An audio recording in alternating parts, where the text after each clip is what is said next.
Muraho neza bakunzi namwe bavandimwe ba Physio Rwanda, mbahaye ikaze.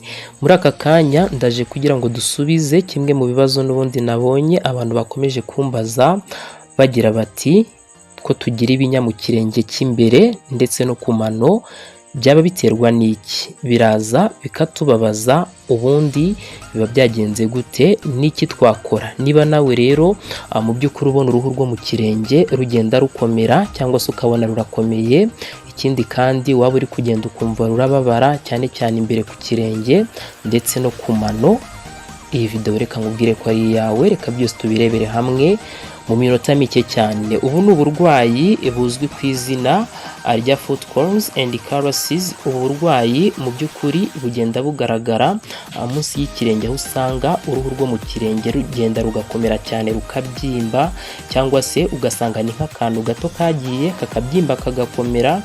Ubu burwayi rero mu by'ukuri bukaba buterwa n'ibintu byinshi bitandukanye, ari byo tugiye kurebera hamwe muri iyi video. Ni ukuvuga ngo ubu burwayi buboneka cyane imbere mu kirenge, cyane cyane ku mano ndetse no hagati y'amano.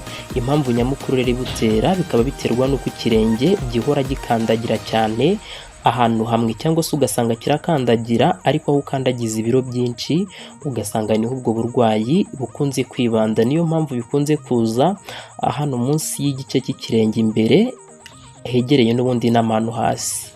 Impamvu rero zimwe mu zituma mu by'ukuri umuntu ashobora kugira ibinya ndetse akagiramo n'ububabare mu gihe ubu burwayi bwa foot corns and calluses bwamufashe, harimo kuba yambara inkweto zidakwiriye. Iyi ni impamvu ya mbere ndetse inakomeye cyane. Buryo wambara inkweto zifunganye zishobora gutuma uruhu rusa n'urwiyegeranya, ku buryo ki ushobora gukandagira, wabikora kenshi ukabikora kenshi, rwa ruhu rwawe rukazageraho rukaba rwakomera, bikaba byagutera ubu burwayi bwa foot corns and calluses. Ikindi kintu ni ugukoresha nyine inkweto nanone zibangamira amano, ugasanga ziyegeranyirije ahantu hamwe, cyangwa se bariya bakobwa n'abamama bambara inkweto zirengeye. Buri inkweto zirengeye nazo hari uburyo ki zituma kano gace k'imbere ku kirenge gakandagira cyane, bikaba byagutera ubu burwayi. Inkweto nanone zikomeye cyane nk'inkweto za congo cyangwa se n'izindi nkweto zidafite tapi zoroshye, nazo zishobora kugutera ubu burwayi cyane ko ziba zikomeye, noneho wakandagiraho bya biro byose bikitsindagirira ku kirenge munsi, bigatuma rero hakomera cyane, bikaba byaguteza bwa bubabare ndetse n'ibinya bitandukanye mu mano ndetse no ku gice cyo hasi y'ikirenge. Ikindi kintu cya kabiri gikunze kuba cyatera ubu burwayi ndetse no kumva ibi binya cyane cyane mu kirenge ndetse n'imbere mu mano, ni uburyo ugenda cyangwa se uhagarara. Burya hari abantu bakunda kugenda cyane, uko ugenda cyane rero n'ubundi urumva gukoresha iki gice cyo hasi munsi y'ikirenge nabyo bishobora kugutera ubwo bubabare. Ikindi nanone abantu bajya bagira guhagarara ku mano cyane cyane, cyangwa se ugasanga basa n'abisimbukuruza, niko nabivuga, nk'abantu bakunda gusimbuka cyane bakoresha ikirenge cyo hasi cyane.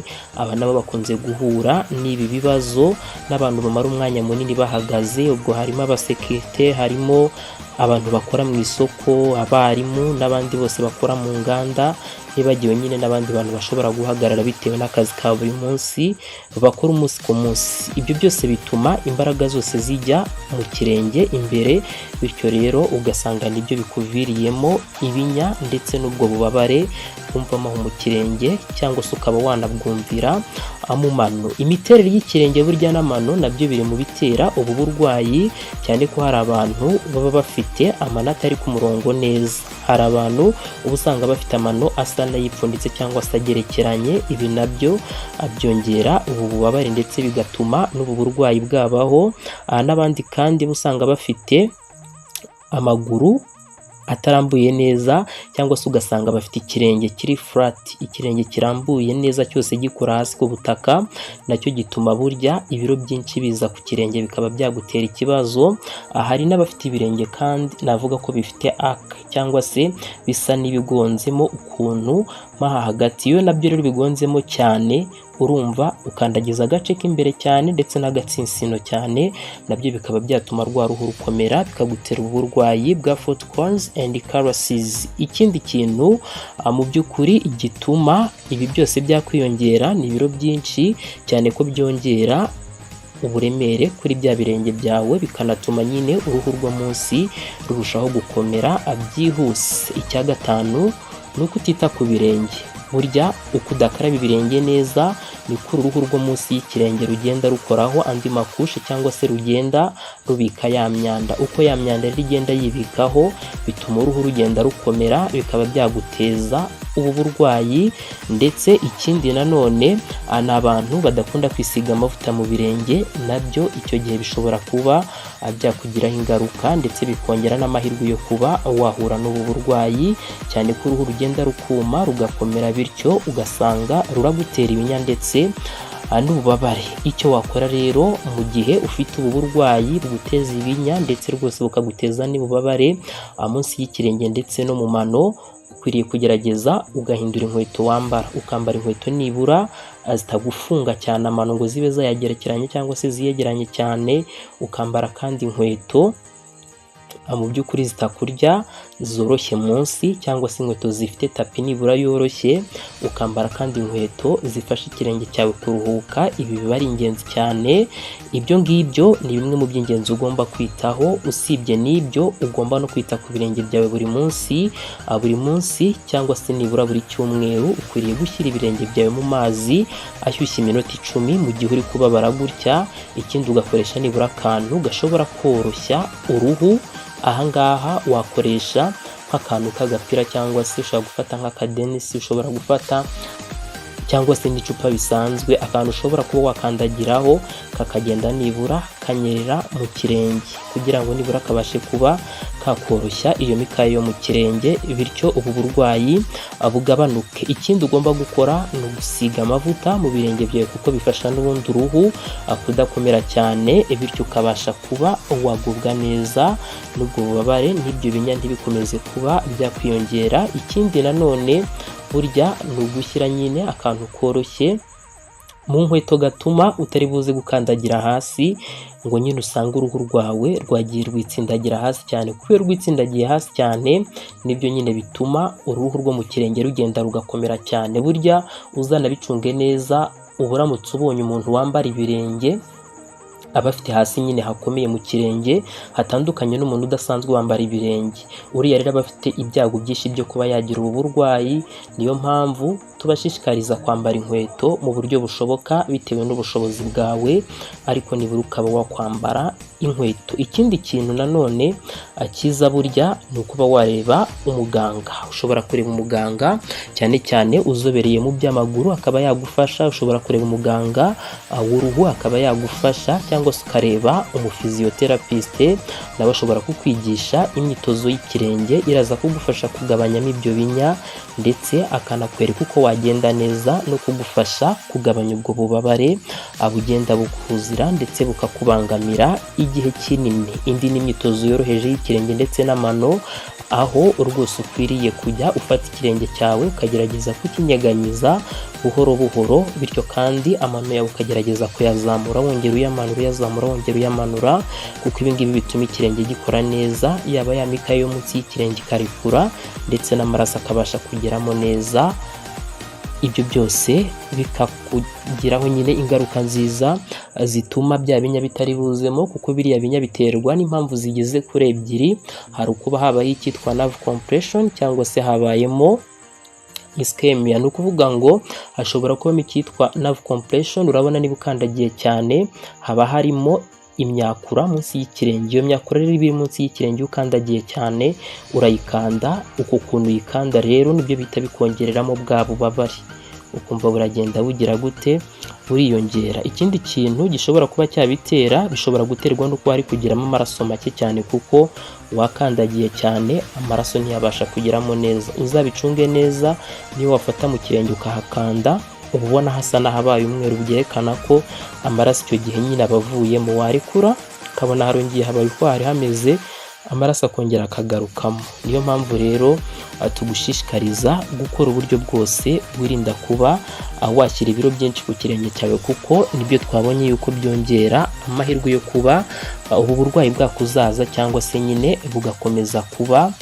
bwakurembya. Ikindi kintu ugomba kwitaho ni ukuzamura nyine amano, ukongera ukayamanura, twabivuze, kuko ibi ngibi bituma ikirenge kirushaho gukora neza. Ibindi nanone ugomba kwirinda gukata urwo ruhu ruba ruri mu kirenge. Hari urureba akavuga ati ibi bintu birambangamiye, haba ku buryo kingaragara biratuma nsa nabi, cyangwa se ukumva wenda nibyo biri bugutera ububabare ukavuga uti ibi ngiye kubikatisha icyuma, ariko ntabwo ari byo, kuko ushobora kubikatisha icyuma ukikomeretsa cyangwa se ukitera ama infection, ugasanga nyine wongeremo udukoko mu mubiri dushobora kuguteza indwara zitandukanye zirimo na cancer, bitewe nyine n'igikoresho wakoresheje wikata. Biba byiza iyo ugiye kwa muganga bakagusuzuma, basanga ari ngombwa yuko babibaga bakabivanaho, bakaba babikora ariko bikozwe mu buryo bwizewe butari bukongerere ibindi bibazo bitandukanye. Ikindi nanone ugomba kwirinda ni ukwirinda nyine kwambara inkweto zifunganye. Ikindi nanone ugakora uburyo bwose ibirenge byawe bitumagara, ugasigamo amavuta nibura kugira ngo byorohe, kugira ngo nyine bidakomeza kubangamirwa. Ikindi kandi nanone ukirinda kwihanganira ububabare igihe kirekire. Iyi ni ingeso navuga yuko cyane Abanyafurika tugifite, aho umuntu arwara kugira ngo azajye kwivuza akajya ari uko nyine yumva ibintu byanze, nta kindi kintu kibasha gukora. Ni ukuvuga ngo ubu bubabare niba buje ukabona bumaze umunsi umwe, ukabona bumaze iminsi ibiri, biba byerekana ko ari ububabare buri serious, bushobora no kukuviramo ibindi byago byinshi, kuko uko kuntu ubu burwayi bwa foot corns and calluses bushobora gukomeza kwiyongera, ushobora gusanga ikirenge cyawe cyose cyashize, bikaba byanakuviramo kuba bakibaga. Urumva ko rero ibyago biba ari byinshi, biba byiza iyo wivuje hakiri kare, nibwo nyine ubasha kuba wakira. Igihe rero ugomba kujya kwa muganga byihutirwa, niba mu by'ukuri ibinya biza ukumva birakubabaza cyane, ukumva ugira ububabare bwinshi mu kirenge ndetse no mu mano, cyangwa se mu gihe ubona haza gukomereka, cyangwa se ukabona hari ibintu by'ibisebe, cyangwa ukabona hatangiye guhindura ibara mu buryo udasobanukiwe, ibi biba ari ibimenyetso bikwereka ko ugomba guhita ujya kureba muganga. Cyangwa se niba uzi ko usanzwe ufite ikibazo cy'isukari, ushobora kuba ufite hypertension, umuvuduko w'amaraso, cyangwa se ukaba ufite na diyabete. Ibi ngibi byose biba bigushishikariza guhita ujya kureba muganga, kuko mu gihe ufite ubwo burwayi ushobora kwicarana ubu burwayi ugasanga bikuviriyemo ibyago byinshi cyane. No mu gihe kandi kugenda wumva bitangiye kukugora, nabyo biba byerekana ko ubu burwayi bwa foot corns and calluses bumaze kugera ku kigero cyo hejuru, biba bisaba yuko ugomba guhita ujya kwivuza. Bavandimwe rero, ibinya byo mu kirenge ndetse no ku mano biravurwa kandi bikanirindwa. Niyo mpamvu icy'ingenzi ukwiriye kwambara inkweto nziza ndetse zikubereye, zidatuma ikirenge cyawe kiri buze kubangamirwa cyane, ukagerageza ukita ku birenge byawe ukabikorera isuku, ntutinde gushaka ubufasha. Niyo mpamvu kuri Physio Rwanda tuza tukabigusobanurira kugira ngo ubashe kumenya ubwo burwayi bwose ushobora kuba ufite, ariko mu by'ukuri utazi neza ngo bumeze bute, ese nabwivuriza hehe. Ibi byose tuzajya dukomeza tugende tubibagiraho inama, aho mugira ibibazo bitandukanye mukomeze mutwandikire, byose tuzajya tugenda tubigarukaho tubisubiza, kugira ngo dukomeze tubigishe uko mwita ku mubiri wanyu mu buryo bworoshye kandi bwumvikana. Ndizera ko wamaze gukanda subscribe kuri Physio Rwanda no gufungura inzogera kugira ngo tujye tubana mu biganiro byacu bitandukanye, n'ubundi bigamije kugira imyumvire ihambaye cyane cyane kuri izi ndwara zifata ibi bice by'inyuma ku mubiri tubona. Ubwo harimo amagufwa, harimo imitsi, harimo uruhu, harimo n'imikaya, harimo n'imyakura. Ibyo bice byose nyine bigaragara inyuma uba usanga umuntu akoresha mu buzima bwa buri munsi. Ubwo burwayi nibwo twibandaho ndetse tugasobanura, nk'uko n'ubundi intego yacu ni ukubigusobanurira mu Kinyarwanda. Physiotherapy byose twabizanye mu Kinyarwanda. Sangiza rero abandi iyi video wumva nabo ishobora kugirira umumaro, cyangwa se ubuzi n'abafite uburwayi nk'ubu ngubu, kugira ngo abashe kumenya uko yitwararika kandi yivuze hakiri kare.